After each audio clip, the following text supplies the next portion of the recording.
fifandresana amin'ny volana Ramadan. Bismillah walhamdulillah wassalatu wassalamu ala rasulillahi amma ba'd. Kazidin manao j'aime ay un partage. Atika fatshuela avy amintsika volana Ramadan, volana zay manakaja, volana zay hoe manana mahizy azy, volana zay hoe mampiakatra le imanitsika, mampiakatra hoe imanitsika. Io volana Ramadan zay mila profitetsika. Fa fantanina mipetsika hoe moa ve no fa nisy préparation zay no manao, moa ve no fa nandinidinika iny zavatra zay tokony ataonao amin'ny volana Ramadan, sa no mbola tsisy. Dikan'izay fa dinio sandro tandrineo sandro hoe iny zavatra zay tokony ataonao. Sa hoe za mifehy Ramadan foana mifehy vava de vita kamo, tsy vitan'izany.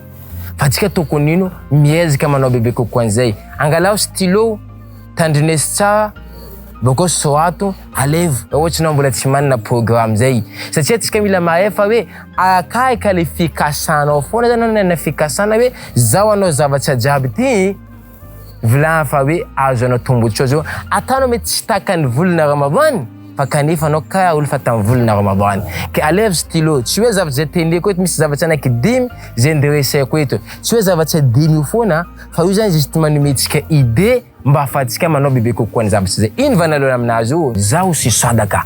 Karakory ataoko amin'ny volana Ramadan zay miezaka manao sadaka. Iny ma le sadaka zay zany hoe fanomezana. Anao mety possible miteny hoe zany hoe tsisy vola, zaho tsisy 50 000, zaho mpianatra, zaho nino. Kanefa anao afaka manao sadaka amin'ny volana Ramadan. Anao tsisy 25 000, na mety miteny tsisy 25 000, anao tsisy 5 000. Dikan'izay anao koa tsisy 5 000 ataova atambanimbany zay manaovanao zany sadaka zay. Sadaka ino? Anao ataova isan'andro amin'ny programmenao amin'ny volana Ramadan, anao mamoaka zany hoe 100 ariary na 200 ariary avoakanao isan'andro amin'ny volana Ramadan mba ahafahany tafiditsy hoe anao namoaka sadaka. Zay teboka voalohany. Teboka faharoana, ahoana zany atsika amin'ny volana Ramadan ndraiky nino fianakaviana. Maro amintsika Ramadan zany hoe tsara mba misy relation amin'ny fianakaviana zay. Manomboka izo hatsoato hoe za Ramadan tokony miantso fianakaviako hoe misakafo miaraka aminaka. Ata tsy vitanao za maskiny, za tsy manandra. Teneno bas fianakavianao hoe andao matsika itambotsy amin'ny place anankiray isaka zoma atsika miaraka misakafo. Zay zany zavatra tokony ataontsika fa hoe Ramadan ndraiky fianakaviana zay. Atambay fianakaviana sa io volana anankiray zay tiany tombotsika hoe volana fitambahana. Fahatelo, volana Ramadan atsika mila manana relation manoloany boky masina al-Qur'an. Ahoana io andro zay nijotsoany boky masina al-Qur'an. Dika tsika tokony manana programme nazy manaovanao hoe isan'andro mba farifakely anao mamaky page anankiray. Mety tsy vitanao page anankiray zay, na hoe vitanao mba ataova isan'andro anao maka verset anankiray ampiarinao amin'ny fiainanao.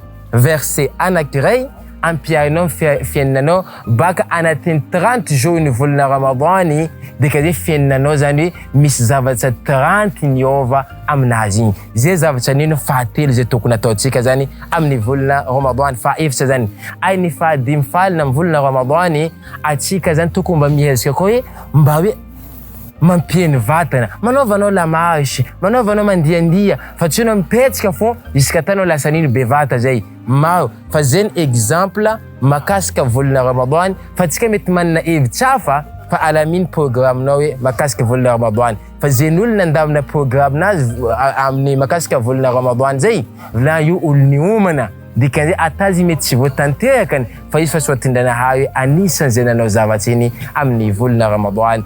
Ny farany zany kazadinatsika zany hoe amin'ny volana Ramadan amin'ny andro jeudi Sha'ban miezaka zany manao entraînement bebe kokoa mikazana ibada amin'ny manahaka indray. Wassalamu alaikum wa rahmatullahi wa barakatuh. Iny zavatra zay tokony ataontsika amin'ny volana Ramadan, iny le programme